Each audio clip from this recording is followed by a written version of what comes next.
Мектеп тыныштандырып саламатсыздар балдар. Жақын уақытта білесіздер бардыңар мектеп içinde Taşkömür Şehir'de Yaşlar Sadaka fondu tarafından oluşturulgan şehir içinde her bir mektepte Dil bilsen dil bilesin adlı konkurs жүргөн. Al konkurska bizde 9'dan жогорку окуучуларыбыз 1000 сөздү кыргыз тилине, орус тилине жана англис тилине которушкан. Бүгүнкү күндө ошол конкурстун жыйынтыгы чыгып, бизге ошол коомдук фонддун өкүлдөрү келип отурат. Анда сөздү сиздерге берсек. Саламатсыңарбы? Саламатсызбы. Окуучулар, эжекелер, өзүңөр билгендей, биздин Ташкөмүр Садака биримдигинин атынан шаарыбыздагы мектептерде тил билсең, дил билесиң деген конкурстар уюштурулуп жатат. Бул эмне үчүн болуп атат? Биздин мигранттар Россиядагы. Бул бир гана максаты ушул. Мектепти бүтүшсө, ушул Ташкөмүрлүк биздин инелерибиз, карындаштарыбыз кыйналбастан орус тили, англис тилинен кыйналбай, Россияга барса, чет өлкөгө барса, жакшы жумуштарга орношсун деген ой менен орношуп, ар кандай кызматтарда иштеп, шаарыбызга бизге окшоп, элибизге, шаарыбызга кызматты тийсин деген максат менен турушуп атат, туура түшүнгүлө. Андан сырткары Ташкөмүр Садака биримдиги 3 жылдан бери шаарыбызда көптөгөн жумуштарды аткарышып атат, билесиңер. Канча деген аз камсыз болгондорго, мүмкүнчүлүгү чектелгендерге жардам берип, детский площадкаларды курду, бир эмес эки жерге. Андан сырткары мектептердеги спорт залдардын душевойлорун куруп, шаардын тазалыгына да көңүл бурушуп, урналарды айта берсем өтө көп. Анан кийин силерден сураныч. Азыркы мынагу конкурстун жеңүүчүлөрү дагы менче балдар жок экен.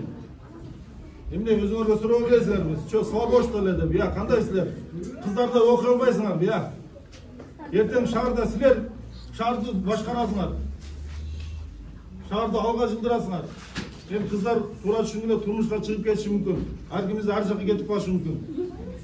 Ана силер телефон чукугандан башка сабак окубасаңар, биз силерге ишенсек, биздин келечеги силер деп жүрсөк, кандай болот буягы я?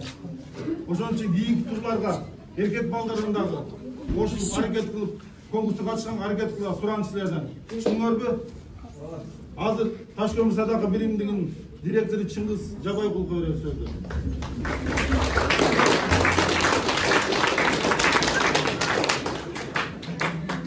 Assalamu alaikum. Урматтуу эжекелер, кымбаттуу окуучулар. Биз силер менен абадан сыймыктанабыз. Биз силерге терең ыраазычылыгыбызды билдиребиз.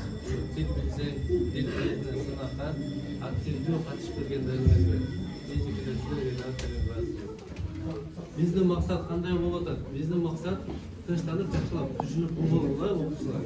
Көңүл буруп бардыңыздар болду. Бул кийин өзүңөргө керек боло турган сөздөр болот.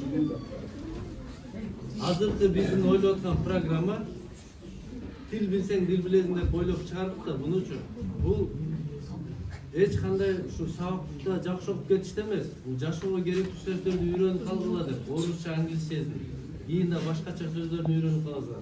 Не себептен?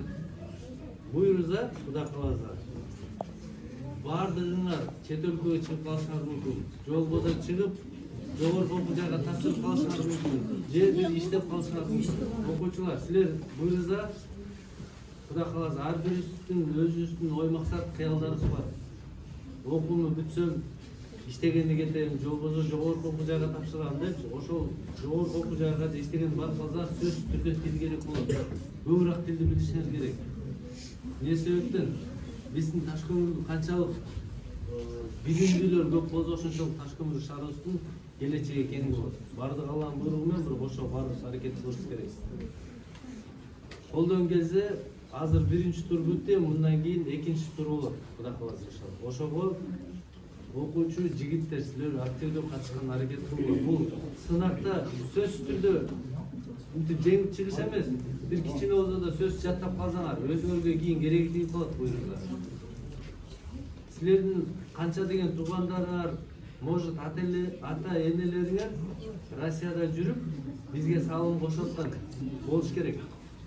ошо кошоткон салымды ошо окуучулар силер бардыгыңар туура пайдаланып калгыла. Ошолордун салымын эле биз өзүбүздүн шаарыбыздагы таш көмүрлүк жердештерибизге туура жолго жумшаган аракет кылып жүрөбүз. Бул Садака биримдик деген коомдук фонд чет өлкөдө жүргөн таш көмүрлүк жердештерибиздин инициативасы менен ачылган. Ар бирибиз талаага чыгып отурабыз азыркы заманда иштеген.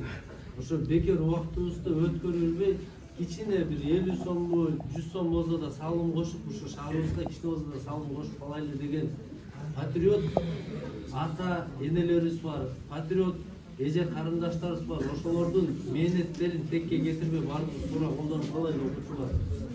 Мындан кийин Кудай кааласа дагы экинчи туру болот, анан үчүнчү туру болот. Ошого бардыгыбыз активдүү катышкан аракет кылайлы. Окуучулар, сөз беребизби?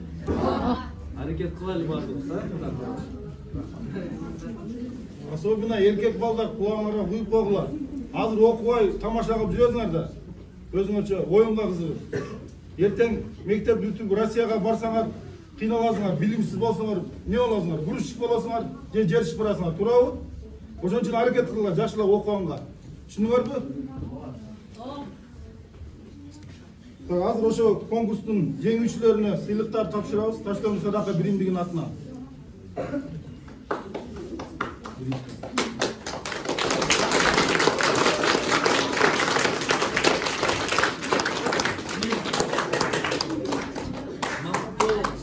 Мактоо баракчасы менен тил билсең дил билесиң сынагынын 1-орундугун элегендиги үчүн 9-класстын окуучусу Турдукулов Айтулнук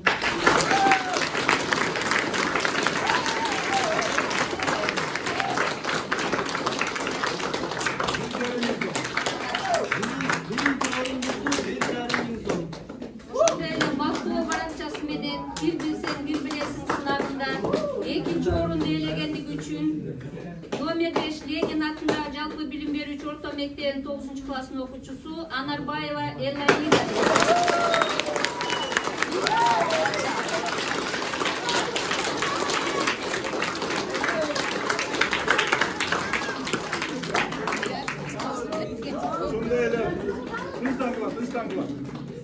Ошондой эле мактоо баракчасы менен 10-класстын окуучусу Олжобаева Азиза сыйланат.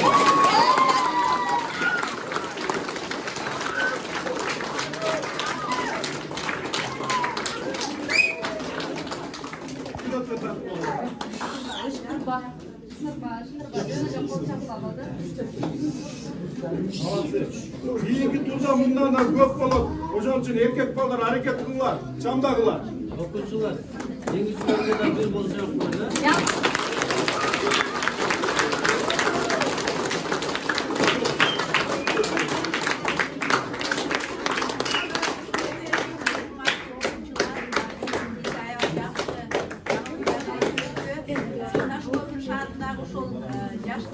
Sadaga birimdiginin жетекчисин арасынан ыраазычылык билдирип кол чаап коебуз.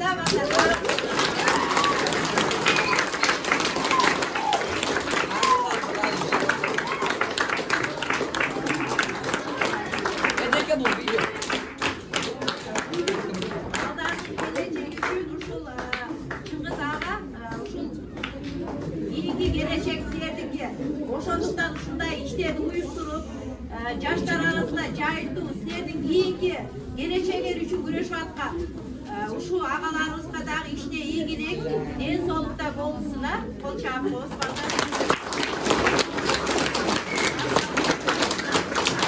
Кийинки конкурстарда биздеги жигиттерибизди күтөбүз. Сыйлегелеринде. Ушул мектептен көптөгөн жеңүүчүлөр чыгышка тилектешпиш. Баарыңыздарга ыраазыбыз. Жеңүүчүлөрдү дагы жолу куттуктайбыз.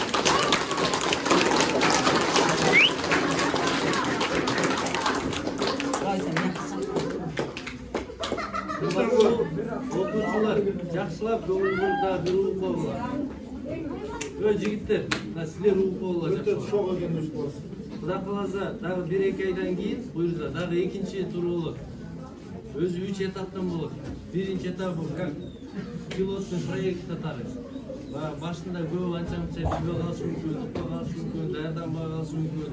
Экинчи турунда уже бардыгы жакшылап даярданган аракет кылдылар. Экинчи турунда жеңүүчүлөрдүн сыйлыгы көбүрөөк болот, жакшыраак болот.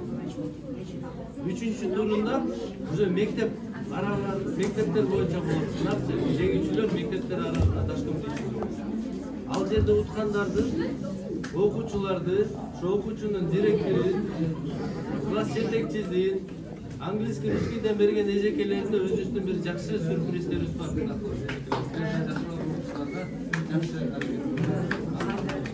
Алдан сырткары окуучу балдар. Ой, тынчтангылачы, Туран, жигиттер. Силер буйруза, Куда кааласа. Ташкөмүрдүн келечегиңер, жигиттер именно. Анткени силер Ташкөмүрдөн кетпей турган инсандарсыз. Кыз кишилер турмушка чыгат, ар жака кетип калышы мүмкүн. Эркек балдар, силер Куда кааласа канчалык билим деңгээлиңер бийик болсо, ыйманыңар бекем болсо, патриоттук сезимиңер бекем болсо, буйруза жакшы иштеп, жакшы окусуңар, шаарыңарга, өзүңөргө, элиңерге, мамлекетке чоң салымдарыңар болот. Ошого бардыгыбыз колдон келишинче жакшылап окуп калган аракет кылайлы. Жигиттер, сурамыз силерден, окуучулар барыңыздар.